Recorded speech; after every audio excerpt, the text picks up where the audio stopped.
Now let us see. This is for when your concrete is remaining elastic. Now concrete is actually when reinforced concrete, you're going to have a lot of cracking, and and we know as a material it is not actually it is not going to behave in an elastic fashion.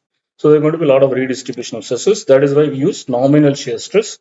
Uh, and now let us see what is the relationship between flexure and shear. Okay. So from flexure formula, we know that at a section, if moment is there, the normal stress F or flexural stress F can be given as My by I. Okay. And we know that again I is BD, for let's say I can be written as BD for rectangular section, it is BD2 by 12, and Y can be expressed as a function of your D. So when you divide by that, flexure can be written as proportional to M by BD square. Okay. So the flexural stress will be proportional to moment that is acting in the cross section divided by BD square, which is a sectional property. Okay. So Y is basically D by 2. Or in other words, we can say that F is basically can be given as some constant times M by BD square. Similarly, for shear formula for elastic stress distribution, we know tau is equal to VQ by IB that we have derived now. And then tau max is going to be 1.5 times tau average that we said. What we can write is tau is actually, again, we can write that as proportional to V by BD, which is your cross section. Again, you can derive some constant to get your average shear stress. As in this case, what we have calculated was that average shear stress C2 was 1.5, right? Uh, sorry, tau max was 1.5. So we can write that we can find out shear stress can be expressed as some constant times V by average shear stress. Okay, so if I divide this F by tau, so what happens? So C1 times M by BD square, this is your normal stress. That again I am dividing by shear stress, which is C2 times V by BD. So if you do that, C1 by C2 are constants. Again, when two constants are divided, again I can express that as another constant C3. Then BD will get cancelled. Then what you can find is the ratio of flexural stress, which is a normal stress, to shear stress can be given as some constant times M by V divided by your depth of your section. Or in other words, this can be, what is the relationship between M by V? Okay. So M by V is nothing but your shear span. So for example, let's say we have looked at this, let's say I'm dealing with a simply supported beam like this, right? And it is subjected to, let's say, a constant load of TNP. So what would be the shear force distribution? We have seen that shear force distribution is going to be P, and shear force distribution is going to be like this, right? Okay. And what would be the bending moment diagram? So bending moment diagram is going to be like this, constant, like this. Let me call this distance as A. Okay. So V is equal to P, and this distance M is equal to P times A. Okay, both of them. And now, if you look at any section that I'm taking, let's say at a distance of X. Okay. Now, what is the relationship between shear and bending? If I take this section X, what is the shear? At section X, at X, my shear is going to be P. My bending moment is nothing but P into X. Okay. So, or in other words, if I take the ratio of M by V, it will become basically Px divided by P, which will be your X description. This is also, we can write that as basically as a shear span. That is what distance that I'm looking at the ratio of your flexure to shear stress. Okay, so this is what we write as the ratio of flexure and shear stress can be written as proportion to some constant time shear span to depth ratio. So this again we can write that also as for a uniformly distributed load also we can derive. It is always proportional to your shear span to depth ratio. Okay, so F by tau can be said that as proportional to shear span to depth ratio, right? So this is how you have expression for this. Now you can see that let's say I'm having if I'm taking at this distance. So what are the implications of this? If my A by D ratio, for example, again in this beam, again I go back to this case. Okay, let's say this is, and then we have, and let's say call this as A. Right, let's say this is P and this is P. Okay, so if I'm having higher shear span, then higher shear span to depth ratio, if A by D ratio is, we are saying that F by tau is proportional to A by D. If I'm keeping a large shear span, what indicates that you will have high, the behavior will be dominated by flexure than by shear. If I'm having low ABD ratio, then you know that lower ABD ratio means shear, the tau, the denominator has to be higher to make that ABD ratio lesser, right? So the behavior will be dominated more by shear rather than bending. Okay, so in other words, we can say that how the beam is going to behave either in bending or in shear, it roughly it is given by this loading distribution, which is denoted as shear span to depth ratio.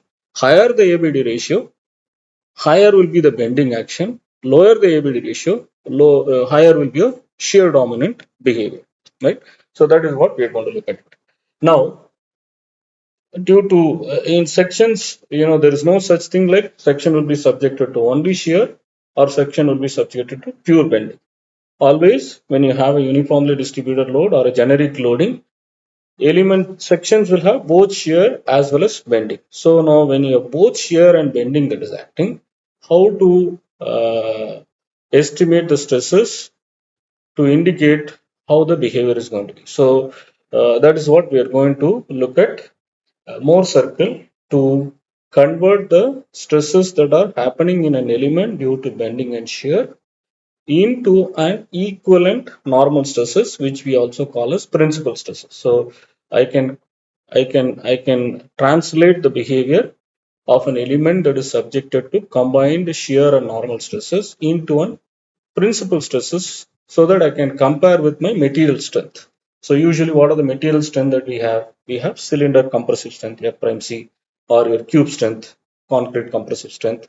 Either it can be expressed in F prime C or your cube strength, right? Similarly, tensile strength is always express this fraction of your compressive strength. Again, we have in axial behavior, everywhere what we have taken is tensile strength to be about 10% of your compressive strength. So for a particular grade of concrete, I will know what is the strength of the concrete in compression, what is the strength of concrete in tension.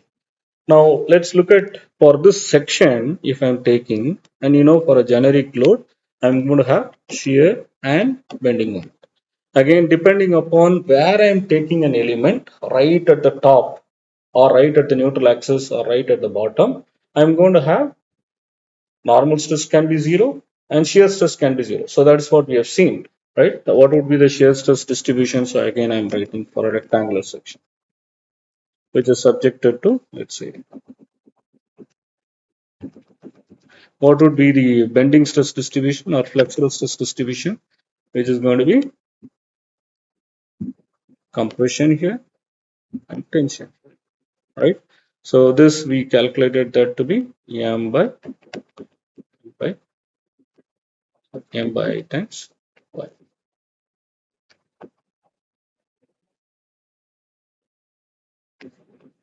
My by I, right? So f. Okay, so depending upon what is your y in this case, so this way your flexural stress distribution. What would be the shear stress distribution?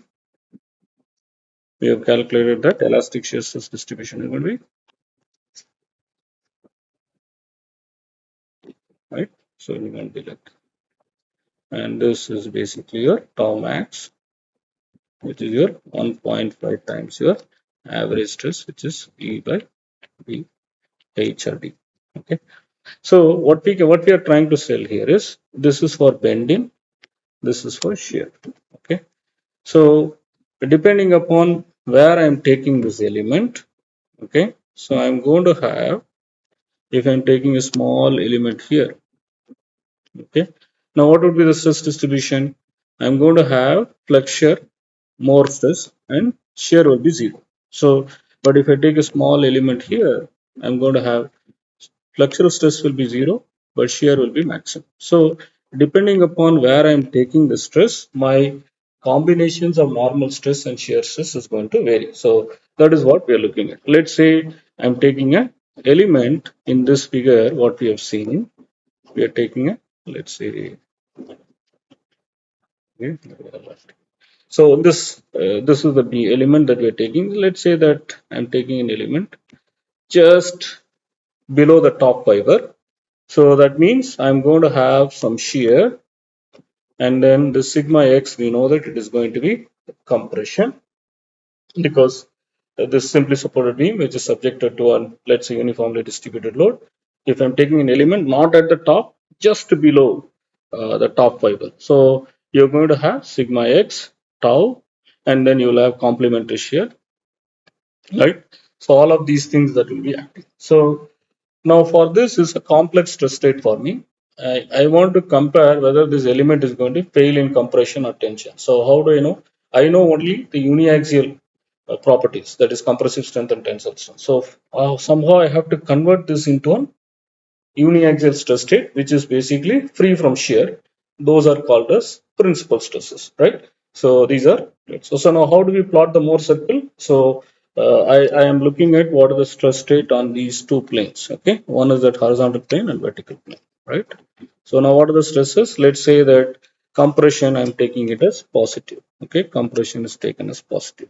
Tension is taken as negative. So in this vertical plane, I have sigma x and tau xy. And I'm also saying that this tau xy, if I take about this point, it is creating a clockwise shear. So I'm saying that clockwise shear is positive again. So there is some sign convention that I have to bring. So what are the stress state that are acting? You have sigma x, which is compression, which is positive, tau xy, which is clockwise shear, which is again positive. So to plot this point for this vertical plane, sigma x and tau x are these points. Okay. Of course, I have to choose an origin.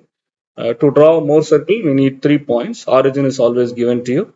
And then I get 1 point, sigma x and tau x. Now I go back to this perpendicular plane. Now let us look at what are the stresses. Again, you have some compressive stress sigma y, which is again positive.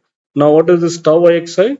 If I take moment about this point, it is going like this. So it is counterclockwise. So it is going to be tau x, this is negative value. So that is why I take sigma y is positive.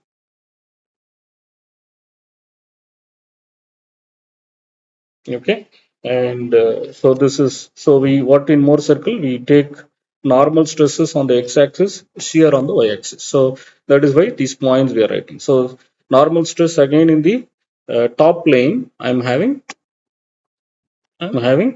this positive and this is negative. So that is why this is positive, this is negative. So I take this point. So now I got these 2 points, and then origin is given to you. From this, I can calculate, draw my circle. Go to draw circle.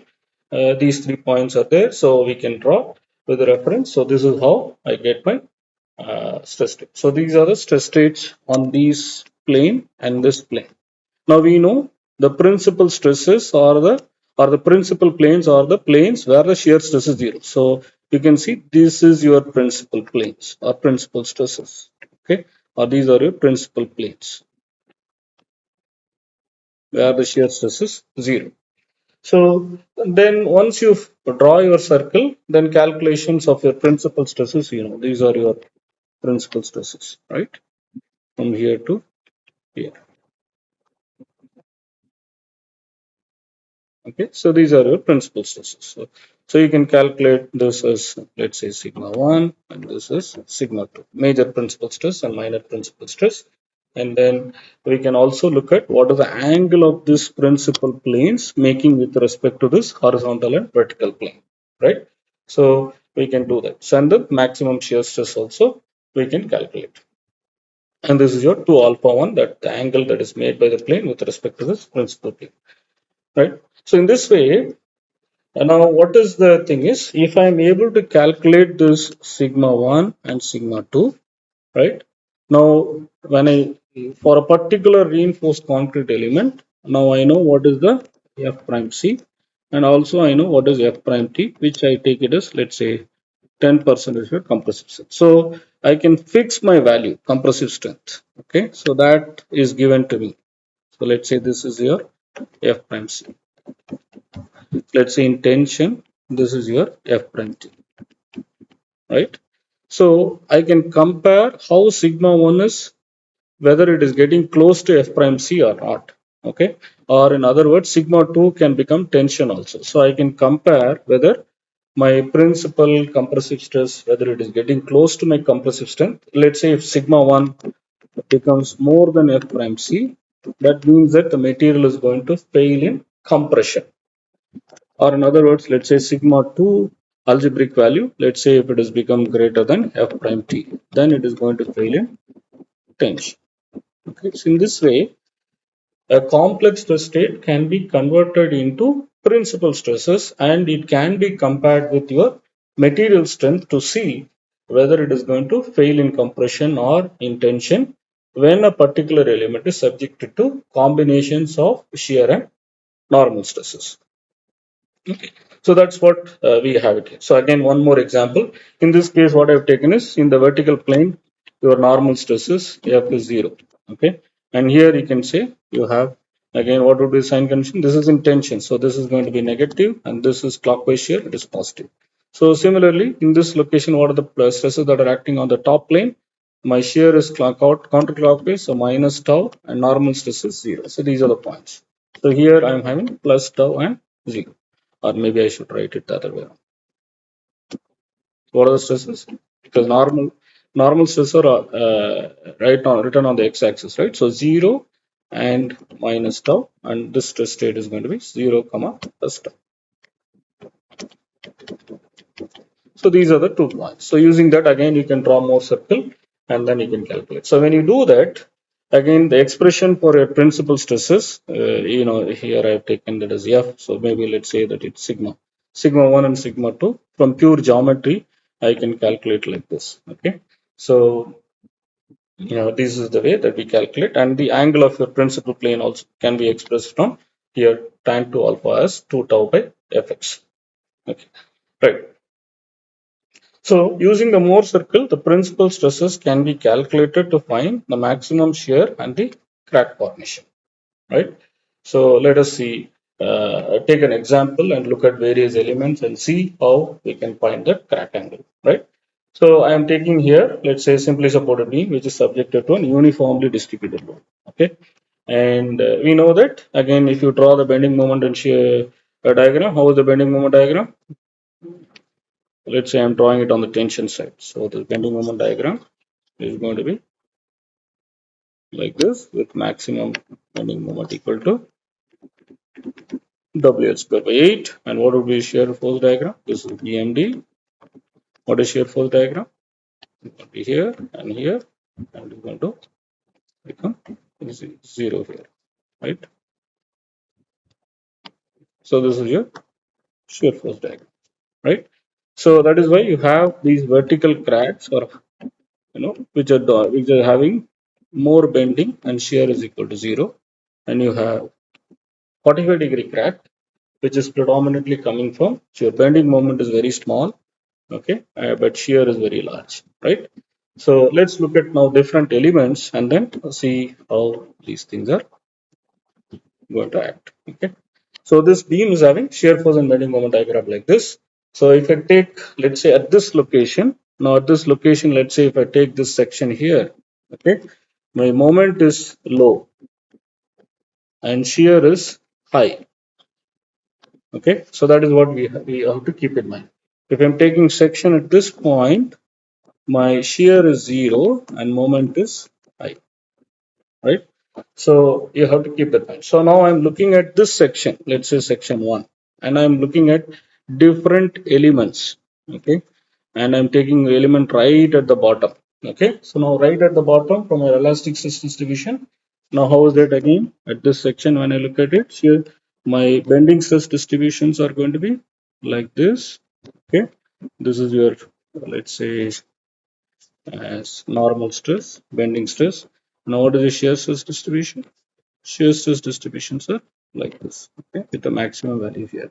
So if I am here, I am taking an element right at the bottom. So that is why, so this is tension, this is compression. So that is why that element is, one is having only tension and shear at this location is 0, right?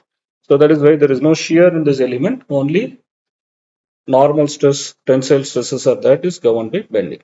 Now, if I take element 2, I am going to have, again, it is below the neutral axis, so I'm going to have tension, but now I'm going to have some shear because now I'm taking element here, so tau will be there, depending upon what is the location that I'm taking this element to. So now for this, again, if you draw the Mohr circle, and if you see the principal stresses, I'm going to have a compression like this and then tension here. So now what would be the crack? Crack will be like this. Crack will be always perpendicular to the tension. So if you look at this alpha, I can calculate that alpha will be an angle which is with respect to horizontal.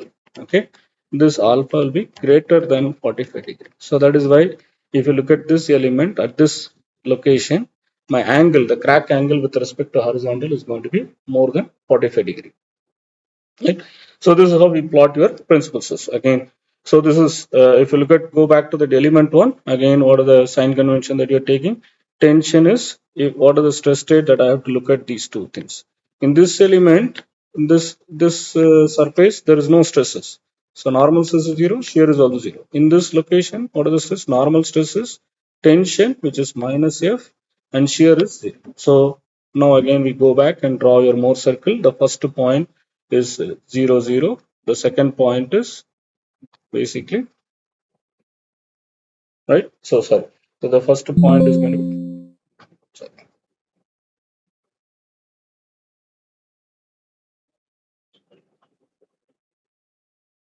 Yeah, yeah. So this is what we're looking at. So we're going to plot this stresses. So one is the first point is going to be 0, 0, and the next point is going to be shear is going to be 0, and my tensile stress is going to be F. So that is what. So this is 1 point, and this is 1 point. When you connect the circle, this they become your principal stresses. Okay, sigma 1 is this, and sigma 2 is this. So now the second point, again, how do we draw? These are the ways that we have done. Now this is 1 point and this is 1 point. So how do we get these 2 points? If you go back, in this element, I'm having minus F, tau is clockwise, so it is plus tau. And this element, I'm having normal stress is 0, comma, minus tau. So if you go back, so this is going to be minus normal stresses. So if you go back, you're having minus f comma tau, so which is this. Sorry, it should be the other way around. Anyway, so this if you look at this stress states, you will get minus f comma tau. So tension we are taking it as this. So your point will be here. Okay, so first point will be here.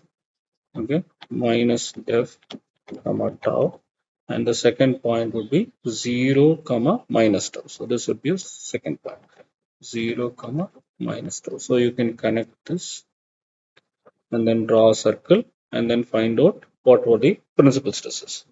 Okay, so here if you look at it again, for this element we have seen alpha will be greater than 45 degree and shear stress will be somewhere in between your tensile principal tension and principal compressive stress. Now the third element, when you look at it, so this is the element, third element. Now if you again we go back, the third element will be for an elastic material system. So it is going to be at close to neutral axis or at the neutral axis. I'm going to have normal stresses will be 0. So I'm going to have only pure shear. Okay, so that is how this is the stress state that I'm going to have. Now again, for pure shear stress state, we can calculate. Okay, so this is the way. And next is the pure shear stress. So that's why pure shear stress, how do we do? 2 points. Again, normal stress is 0 and clockwise shear is 0 and stress state is going to 0 minus tau. So you take 0 plus tau as 1 point, 0 minus tau as 1 point, and you draw the circle. Is going to be a concentric circle, and you will have equal principal and compressive stresses that are going to equal principal tension and compressive stresses are going to be this thing. So these are your principal stresses, right? They're going to be equal. One in compression, one in tension. Now you see that this crack angle, principal planes will make an angle of 45 degree with respect to horizontal. So the crack angle. So exactly the crack, when you have pure shear, it is going to be at 45 degree. Now again, if I look at it, element number 4, which is right at the top. Now the element 1 and 2, we said first element had only normal stress, no shear. Element 2 had normal stress of tension plus shear. Now element 3 was at a location where you have only shear. Now we're looking at element number 4, which is going to be above the neutral axis. So it's going to have some compression and then shear. So again, when you look at it, that crack angle for this element, we'll find that this is going to be alpha is going to be less than 45 degree. Okay, so that's what we are saying.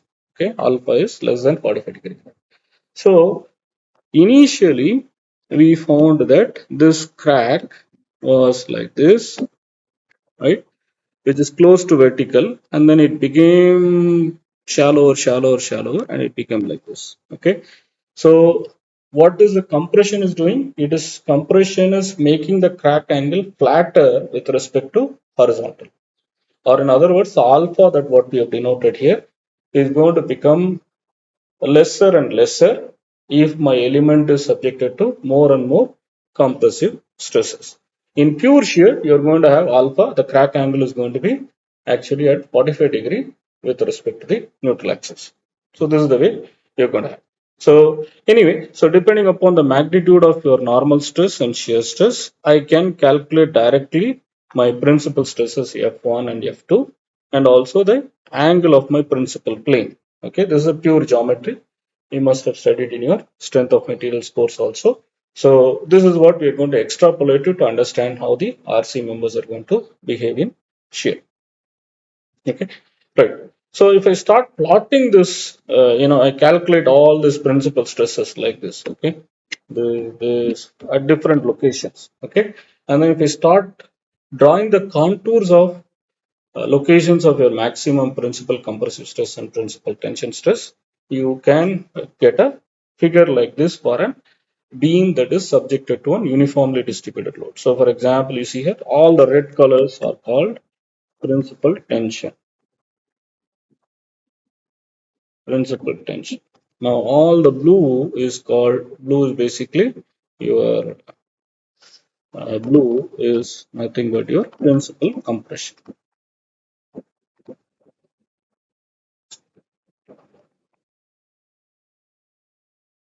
Okay, compression stresses. So you can see here, that's why the crack angle. So where will be the crack angle? Crack angle will be perpendicular to the tension. So that is actually going to be the, if I have to plot where the cracks are going to be, it is actually going to be your principal compressive stress trajectories. This is how the crack angle is going to be. That's why if you look at it right in the middle, you have only this. Okay, here. Okay, all the crack.